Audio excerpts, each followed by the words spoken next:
Lo verás desde la avenida, viernes 6 y 15, mientras el laberinto de carros que comience a poblar Sabana Grande te retrase el encuentro. Vendrás, claro, desde el este, desde tu apartamento, por tanto, doblarás hacia la derecha para entrar en el sótano del estacionamiento. Carlos Noguera irrumpe en el panorama literario venezolano con una de las novelas más emblemáticas de los años 60, Historias de la calle Lincoln. Han pasado más de 30 años desde la primera edición de Historias de la calle Lincoln. Y a pesar de los cambios que ha sufrido esta calle, todavía Carlos Noguera asiste en su ritual cotidiano a su mesa de trabajo en el Boulevard de Sabana Grande. Grupos en HA, Sardio, Tabla Redonda, la República del Este en los finales, en su parte intelectual, le dieron a toda la zona una gran validez y sobre todo la posible comunicación permanente con el mundo universitario. Había incluso cafés y bares como el Gran Café o el Piccolo, donde iban un poco los mayores, ¿no? Y entre la gente de las novísimas generaciones iban fundamentalmente al Chicken Bar, uno de los lugares más pintorescos que ninguna ciudad haya tenido. Me atrevería incluso a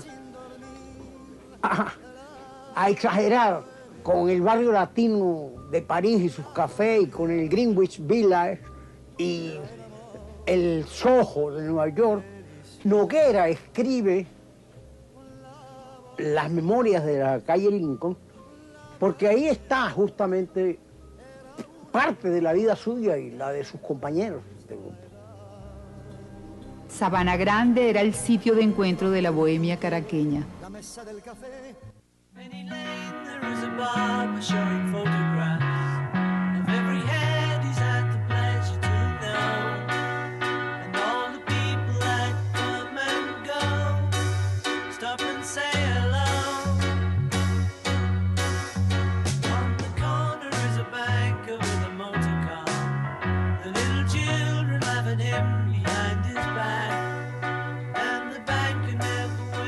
Para mí siempre me sorprendió la forma de ser de Carlos Noguera. Él se le llegaba ya hace años y era una cosa para mí admirable que él se sentara en esto ahí todos los días a escribir su novela, entre ellas me supongo que estaba esta, y también con todo ese rebumbio y todo ese mundo al lado, y que él pudiera trabajar de esa forma, para mí siempre ha sido una cosa admirable. Y era una cosa de que hacía sistemática, no rechazaba a nadie, se le sentaba algún amigo que todos conocemos, que no importa, él lo aceptaba de buena forma, y todas las días, en un individuo que tiene que escribir, tener un poder de concentración para aislarse de ese mundo y escribir de esa forma, es admirable. Al señor Carlos Noguera más o menos tengo 2 años, estarlo conociendo, que es un mejor cliente, tiene la tinada, siempre viene constantemente casi cada 2 días. Es buen propinero, una persona muy sencilla, muy tratable, muy cariñosa con el personal. La gente no lo cree, pero él escribe en Sabana Grande, enfrente a Suma, o si no en Chacaíto, pero siempre en el Boulevard. Con toda la gente que viene, lo conoce, lo saluda, y dice que el ruido llega un momento que no lo molesta. La calle Lincoln precisamente era la calle centro de esa bohemia rebelde y comprometida de los años 60. Yo diría que ninguna novela venezolana como Historias de la calle Lincoln refleja tan bien lo que fueron esos años, refleja también esa época y esa suerte de zoológico nocturno que eran sus personajes, repito, personajes sufridos, frustrados, pero también con unas grandes ganas de vivir y de ser feliz.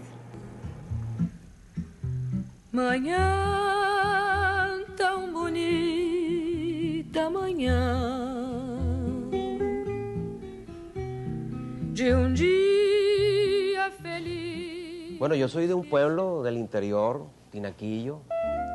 Tinaquillo queda a unos 50 kilómetros quizá de Valencia, entre Valencia y San Carlos.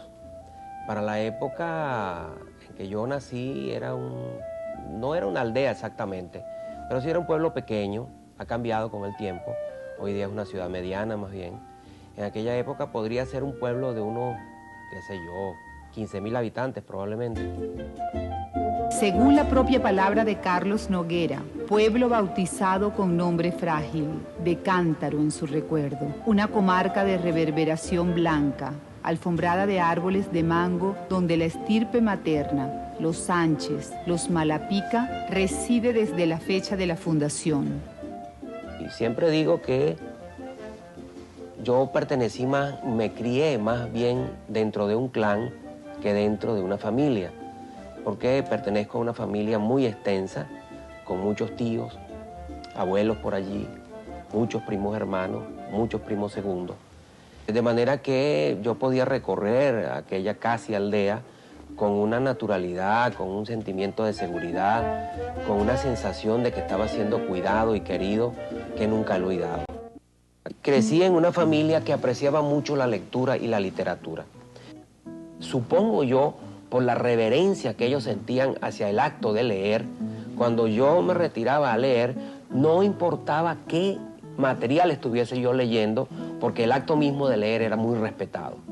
Era como si dijeran, bueno, mira, el niño está leyendo, déjenlo quieto, no lo toquen, déjenlo tranquilo, guárdenle silencio, respétenlo. Recuerdo sobre todo estos libros de Thor, de Salvat, de Sopena, de Austral, creo, ojalá no me equivoque, que recuerdo porque figuraba en la portadilla de los libros una dedicatoria que el papá le había hecho a mi mamá con motivo de cumplir ellos 5 años de casados. Entonces le había regalado papá a mamá una especie de pequeña biblioteca con una colección donde estaba lo mejor, probablemente, de la literatura rusa, recuerdo, es decir, la gran novela rusa del siglo XIX, recuerdo concretamente La Madre, en esa edición Thor, que es horrorosa la portada, con una mujer sobre unas ruinas, ¿no?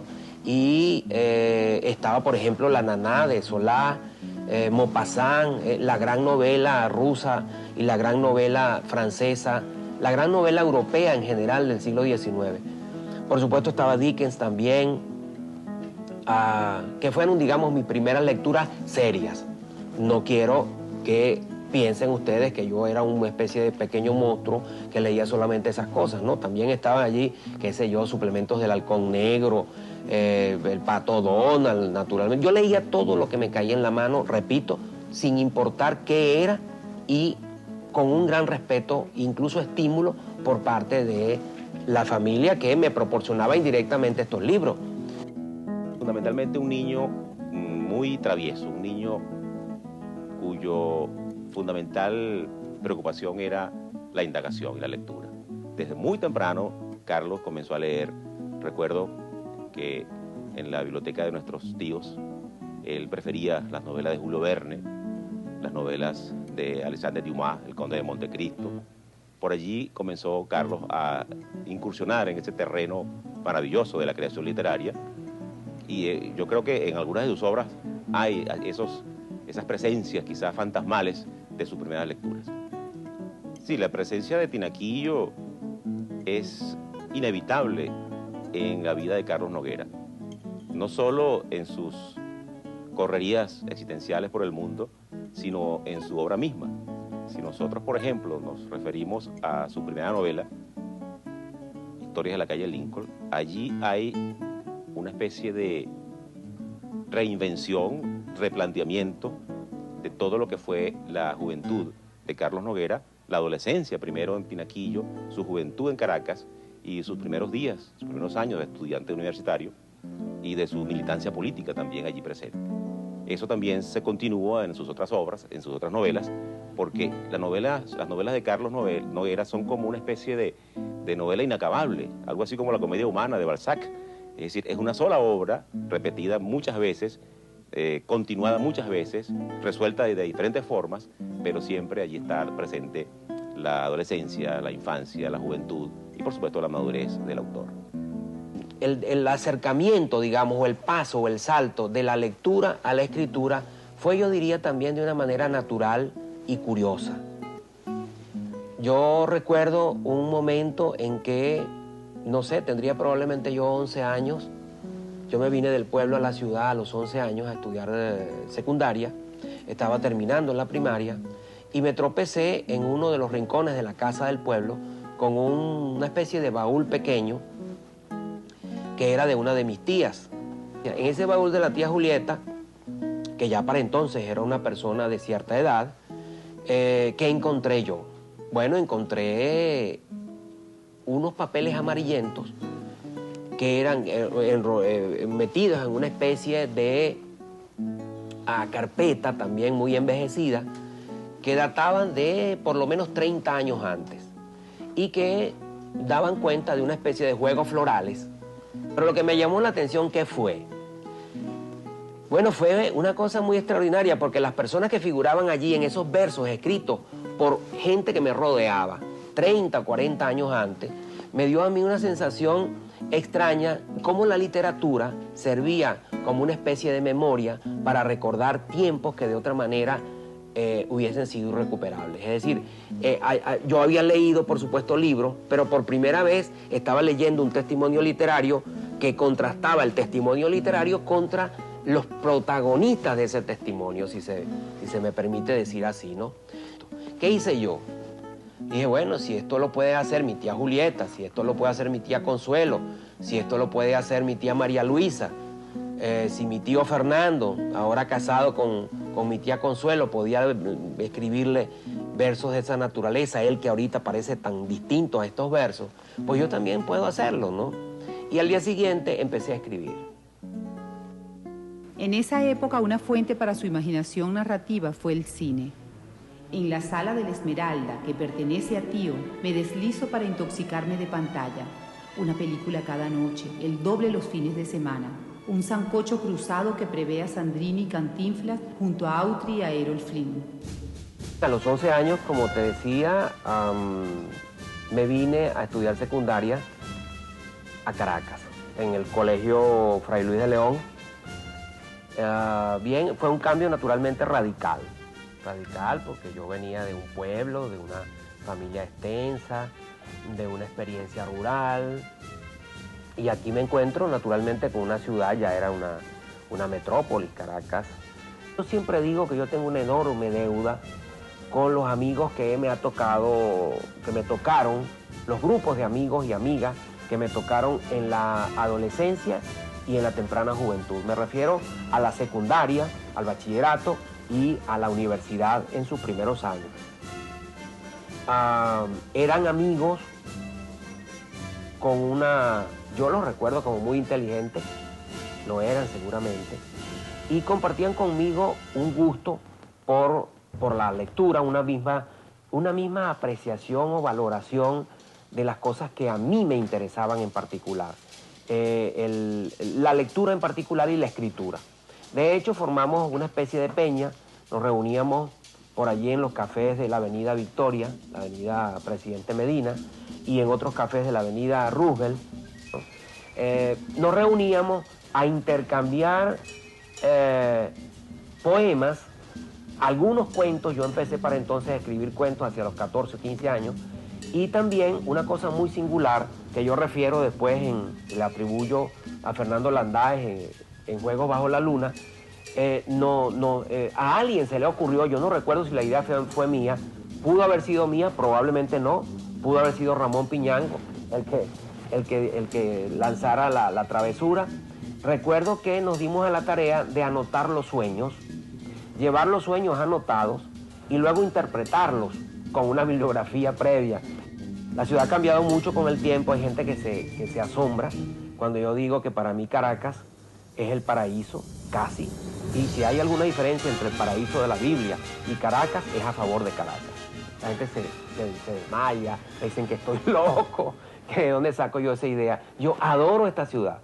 Toda mi obra que he escrito, la he escrito sobre esta ciudad y concretamente en un triángulo que tiene como límites probablemente Los Rosales, la Plaza Brión actual de Chacaíto y la Universidad Central, más o menos. Ese es como el triángulo. Alguien dijo que yo era el novelista del distrito 10, ¿cómo se llamaba en esa época? 1045 creo que se llamaba o algo así, ¿no? Con unos límites muy, muy concretos, pues casi como un pueblo, ¿no? Toda su visión de Sabana Grande, de los chaguaramos, de las acacias, prácticamente nos conecta con tiempos, con momentos, de una manera muy especial porque se construye a través de los detalles que probablemente están en la memoria colectiva y que surgen de una forma tan casual aparentemente, pero van dando todo un paisaje urbano que para los nostálgicos resulta muy, muy particular y muy hermoso. También hubo una peña muy importante constituida por mis compañeros de la Facultad de Humanidades, de la Escuela de Psicología. Yo entré a estudiar Psicología en el año 60 en la Universidad Central y allí me tropecé con gente también. Algunos de la antigua peña de bachillerato se acercaban a este nuevo grupo literario y otros eran absolutamente nuevos. Estudiaban psicología, estudiaban derecho algunos, estudiaban letras, estudiaban economía y constituimos una peña literaria que fundó varias revistas literarias que cumplieron puntualmente su destino de fracasar. Cada 2 números, cada 3 números, las primeras fracasaban. Una de ellas, la revista Enaa, digamos, ha sido recogida por la historia como una revista muy curiosa, hecha con medios muy artesanales. Nosotros hacíamos la revista a multígrafo, con la enorme ayuda de un amigo bastante mayor que nosotros, ya desaparecido, Teodoro Pérez Peralta. Nos turnábamos la dirección de la revista y por eso la revista, que tuvo una vida larga si tomamos en cuenta que era una revista casi improvisada, duró varios años, duró 6, 7, 8 años, qué sé yo, y hay como unos 13 números de esa revista, que sigue siendo un punto de referencia para nosotros mismos, naturalmente, importante, para nuestra biografía, por decirlo de alguna manera, ¿no? Allí en esa revista, CAL, Crítica, Arte y Literatura, dirigida por Guillermo Meneses, nosotros publicamos nuestros primeros trabajos, digamos, en una revista calificada. Porque si bien es cierto que nosotros veníamos publicando en revistas de poco tiraje, como Intento, revistas artesanales como en HA, Enaa, la primera revista así importante que acogió nuestros trabajos fue la revista de Guillermo Meneses. El primer libro mío se llamó El laberinto elemental, que recuerdo ganó un concurso literario de poesía con un jurado presidido por Guillermo Sucre. Y Guillermo Sucre me puso en contacto con la Revista Nacional de Cultura y allí yo publiqué los primeros trabajos en una revista, digamos, calificada, seria, ¿no? Junto con los trabajos que publicábamos en la revista de Guillermo Meneses. Yo milité en la Juventud Comunista tengo que recordar, probablemente desde los 17 años. Ingresé a la Juventud Comunista en abril o mayo del año 61. Y en todos aquellos años, pues, nuestra actividad fue también entonces política. Recuerdo esa actividad política y recuerdo la relación entre los compañeros y las compañeras de la célula de la Facultad de Humanidades de aquella época con gran corazón. Había un gran compañerismo. Hay que recordar que nos jugábamos la vida. Era una época en que en Caracas se vivía una bohemia liderizada, se me ocurre que podría ser esa la palabra, por personajes de la generación de los 60. Era una gente que cargaba con cierta frustración por la derrota de la lucha guerrillera. Era gente también que cargaba cierto dolor. Algunos habían perdido amigos en la lucha. Y bueno, el dolor propio de que se sufre cuando hay que asumir una derrota, y una derrota en algo que se ha puesto tanto esfuerzo, tanto corazón, tanta juventud. A esa generación pertenece Carlos Noguera. No habíamos olvidado, pero los primeros años violentos parecían lejanos y la vida ejercía con nosotros, junto a nosotros, el hábito de un ritmo proscrito. Aprendíamos a esperar. La derrota nos acercaba a una óptica inédita de la duración. Tendríamos que estudiar, trabajar, prepararnos para una muerte lejana.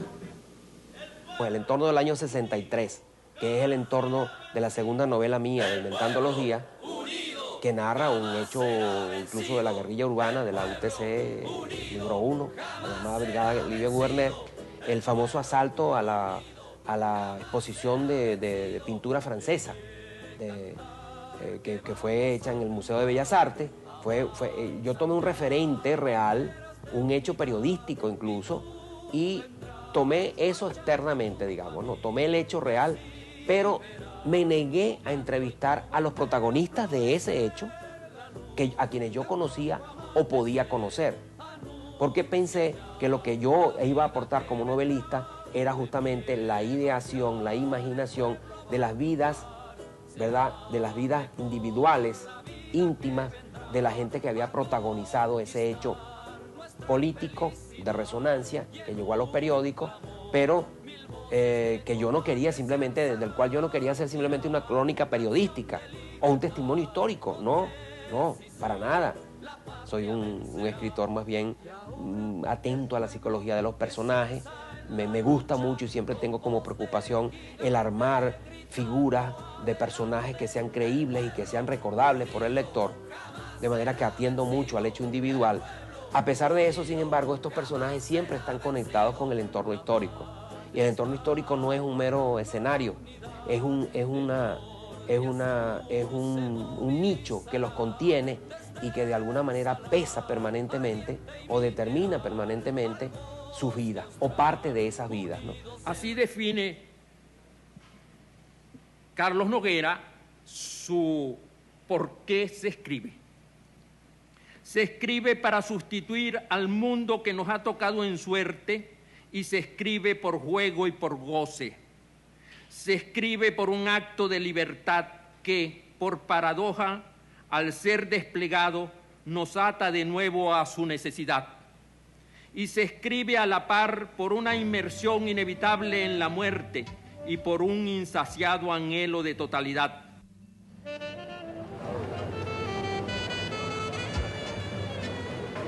En algún lugar, Cortázar dice que la literatura no es solo juego, pero que si excluye el juego, la literatura no es nada.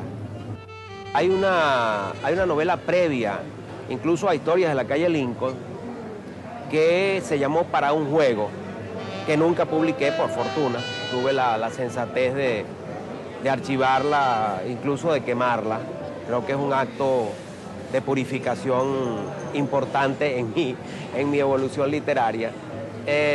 Pero fíjense que Para un juego ya es un título lúdico, que tiene que ver también con el título lúdico que es Rayuela en el caso de Cortázar. Pues. Hay una especie de parentesco allí, pero que no se detiene en el mero título, sino que hay una actitud también. Lo que sobre todo lo debemos a Cortázar, pienso yo, es la forma como algunos de nosotros, me incluyo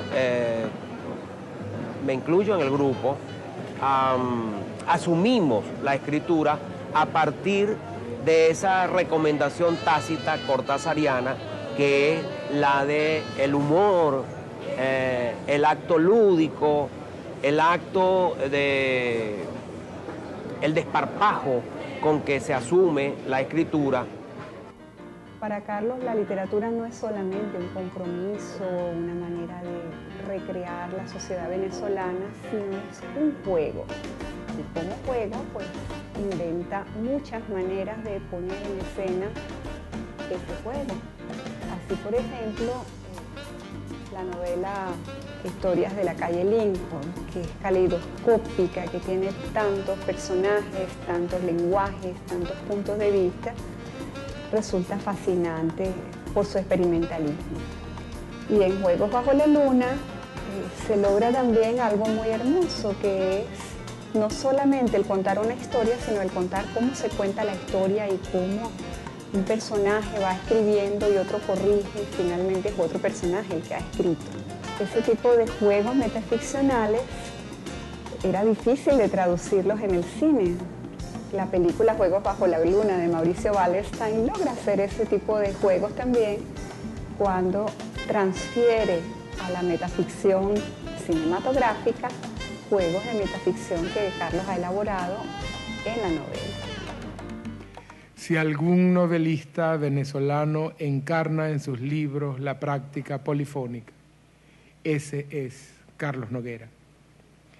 Ya el tejido de vidas varias campea en las primerizas historias de la calle Lincoln de 1971 y en Inventando los días de 1979, pero se vuelve método y visión estructural en Juegos bajo la luna de 1994, porque estas novelas son la historia, las historias entrelazadas de un grupo de compinches, la cofradía, como ellos mismos se denominan.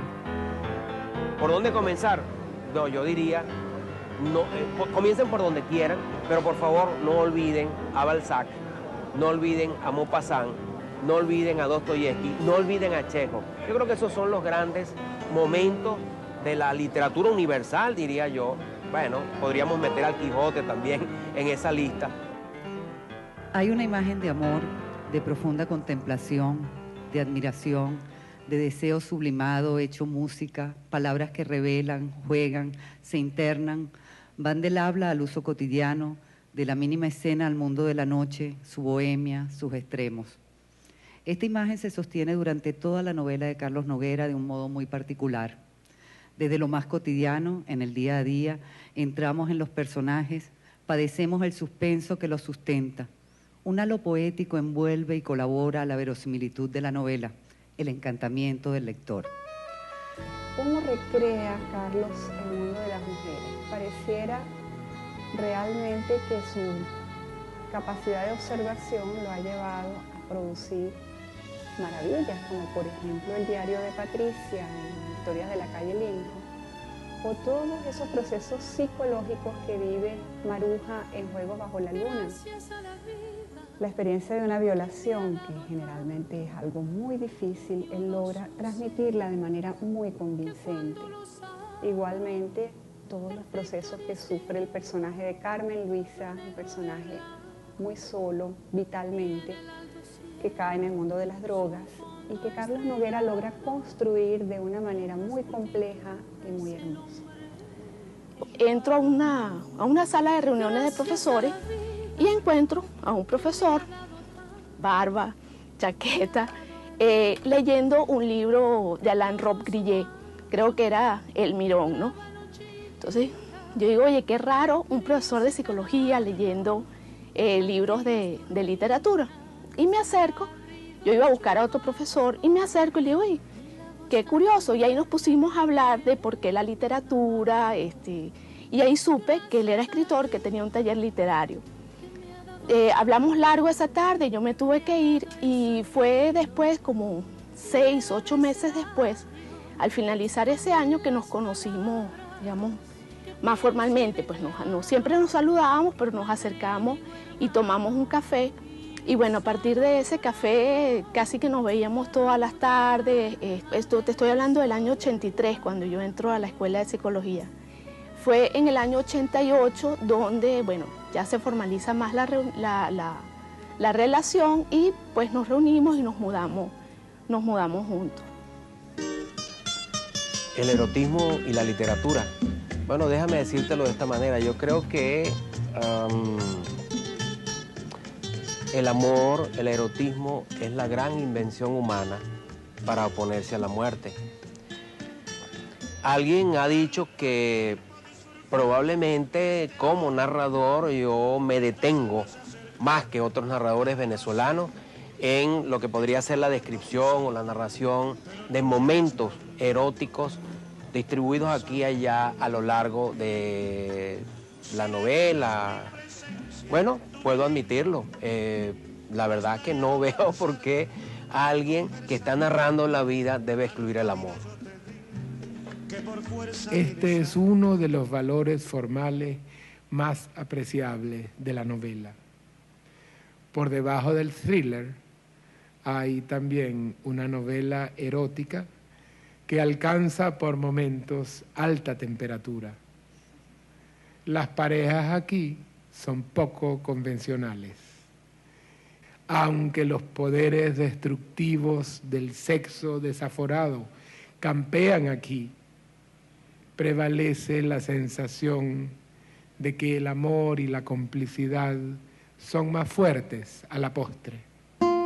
Mira, llega un momento naturalmente en la vida, un momento en el cual uno debe decidir si quiere formar un hogar, quiere constituir una familia o prefiere la soledad. No soy un solitario, permítanme decirlo de esa manera. A mí me horroriza la soledad. La soledad la soporto cuando es elegida, es decir, yo puedo disfrutar un momento de soledad parcial, pasajera. No me veo en la vida solo. Tengo 4 hijos, 2 grandes y 2 pequeños. El mayor de todos 32 años, el menor de todos está por cumplir 8 años. Bien, yo disfruto a la familia. Una de las cosas más características de él es eso, ¿no? La persistencia, la tranquilidad. Es una persona muy tranquila. Sí, bueno, él siempre buscaba su tiempo para las cosas de él, siempre como que nos enseñó que había un espacio muy importante para lo que la persona, o en este caso el hombre, ¿no? Como ejemplo para mí, buscaba de su vida, buscaba como expresión, buscaba como forma creativa, siempre también muy responsable, muy serio, muy formal con lo que tenía que ver con las necesidades de la familia, ¿no? Muy consecuente con eso, pero siempre su espacio y su tiempo para él y para lo que uno llama sus cosas, ¿no? Era muy importante, ¿no? Con mis hermanos pienso que se ha puesto un poco más formal, un poco más serio, un poco más, digamos, podría ser estricto, ¿no? En cuanto a lo que es correcto y no es correcto. Con nosotros era un poco más, quizás era otra época, quizás era más joven él, era como más liberal, ¿no? Es un hombre muy ocupado, muy cariñoso, lo admiro muchísimo por su trabajo, por sus conocimientos. Quizás hubiera querido un papá a veces más cariñoso o más apegado a sus hijos o más, más abierto, ¿no? En eso me parezco a él. Soy muy reservada y no permito que mucha gente conozca lo que siento y lo que pienso, y eso lo aprendí de mi papá y soy exactamente igual a mi papá en eso. Le gustan sus cosas como de ritual, ¿no? Entonces, por ejemplo, el Carlos se bañaba y salía entonces con su bata de baño, con una toalla enrollada en el cuello y un paño en la cabeza. Y entonces yo le decía, Carlos, ¿qué es eso? Bueno, eso es tinaquillero, porque él decía que hasta que él no se le quitaba toda la humedad de la cabeza, él no se quitaba ese paño porque se iba a resfriar, ¿no? Porque ellos se ríen mucho de las comidas del papá, ¿no? Porque así de cocinar, no, pero hace unas mezclas con lo que hay en la nevera, no pierde nada, ¿no? Entonces hace unas mezclas muy criollas, te digo yo, arroz, queso rallado, pero la culinaria no es lo que más se le da propiamente. En la novela que acabo de terminar, que se llama Los cristales de la noche, hay también la reaparición de un personaje muy remoto y, si se quiere, muy querido por mí, por el escritor, que es Ernesto, el mismo protagonista de Historias de la calle Lincoln. Reaparece con una nueva perspectiva, naturalmente contado esta vez por un escritor que ya no es el escritor de la primera juventud, de los años 20, de sus 20 años, mejor dicho, sino visto desde otra perspectiva. Pero reaparece, digamos, cancelo, hago honor a una deuda personal con un carácter remoto como es Ernesto y también de alguna manera cumplo una deuda de honor con los lectores de Historias de la calle Lincoln. Se las recomiendo porque creo que es, no se vayan a reír nadie, creo que es la mejor novela que yo he escrito y no porque sea la última. Ahorita estoy en un nuevo trabajo, lleva como título provisional Los años locos y trata de ser, quizá como siempre, una historia de amor, algo compleja, que tiene como escenario un tiempo histórico convulso que es este tiempo histórico que estamos viviendo.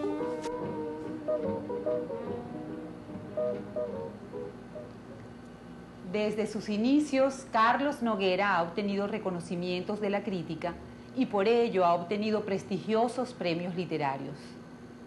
El crítico Julio Ortega define a Carlos Noguera como el narrador de la condición política posmoderna, aquella que hace del descontento la comedia de estos tiempos. Asimismo, el escritor José Balsa define a Carlos Noguera como el novelista de su generación. Creo que Carlos Noguera, nuestro invitado de hoy, es el novelista más sólido de la Venezuela contemporánea. Por todo esto, su obra literaria ha alcanzado el máximo galardón de la literatura venezolana.